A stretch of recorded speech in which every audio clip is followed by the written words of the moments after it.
Good evening दोस्तों। आज के 24 জানুয়ারি চলুন মার্কেট অ্যানালাইজ করি। আজকে 24 জানুয়ারি দেখতেই পাচ্ছেন মার্কেট কাল যেখানে বন্ধ হয়েছিল মার্কেট অলমোস্ট সেখানে আজ মার্কেট খুলেছে। খুলে প্রথম ক্যান্ডেল তো উপরে গেছে, মার্কেট সাস্টেন করতে পারেনি, মার্কেট ডাউন সাইড চলে এসেছে। এই যে এখানে একটা রেস্টেন্ট ছিল, এই রেস্টেন্টের মার্কেটে একটা হ্যামার ক্যান্ডেল মানে মার্কেট আবার বুলিশ গেছে। আবার এই জন্য একটা রেস্টেন্ট ছিল, এই রেস্টেন্টের মার্কেট থেকে আবার মার্কেট পুলব্যাক নিয়ে ডজি ক্যান্ডেল বানিয়ে পুলব্যাক নিয়ে ডাউন সাইডে এসেছে। তাই বলতেই পারি মার্কেট আজকে বাই সাইডে ছিল, ডাউন সাইডে ছিল। তো দুই দিকেই প্রফিট হতো বাই করলে। তো চলুন কোথায় বাই করলে প্রফিট হতো সেটা দেখি। তো আমরা জুম করে দেখব। তো সর্বপ্রথম দেখবো আমরা এই জন্য রেস্টেন্ট ছিল, একটা রেস্টোরে একটা হ্যামার প্যাটার্ন বানিয়েছে। এই প্যাটার্নটা মানার পর যে আপনারা যদি এখানে বাই করতেন তাহলে এই বুলিশ ক্যাপচারটা করতে পারতেন।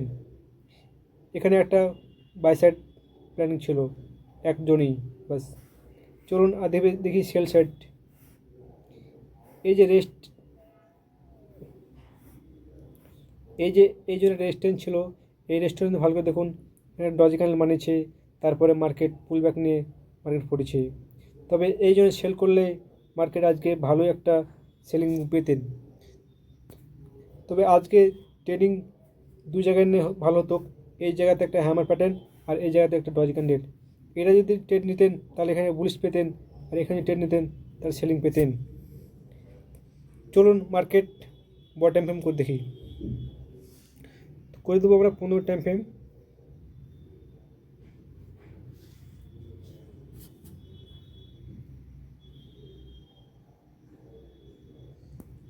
তো চলেছে আমরা 15 টাইম ফ্রেমে।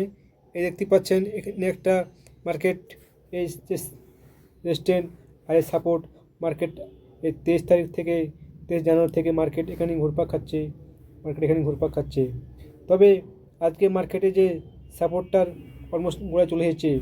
তবে দেখা যাক কাল তো মার্কেট বন্ধ, দেখা যাক সামনে সোমবার মার্কেট কি হয়, এখান থেকে আবার পুল ব্যাক নিয়ে মার্কেট পড়ে কি আবার এই জোনে মার্কেট ফেসে যায় আবার।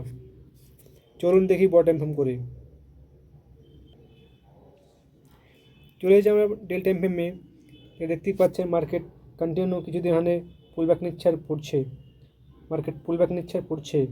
তবে এই যে এখানে একটা স্ট্রংলি সাপোর্ট আছে, সেই সাপোর্টটা মার্কেট ভাঙার চেষ্টা করছে। তবে দেখা যাক মার্কেট এটা ভাঙতে পারে কি না। ভাঙতে পারলে হয়তো আবার সেলিং আসতে পারে মার্কেটে। তবে ট্রেড করার আগে আপনারা অ্যানালাইজ করবেন, ট্রেড করবেন। ধন্যবাদ।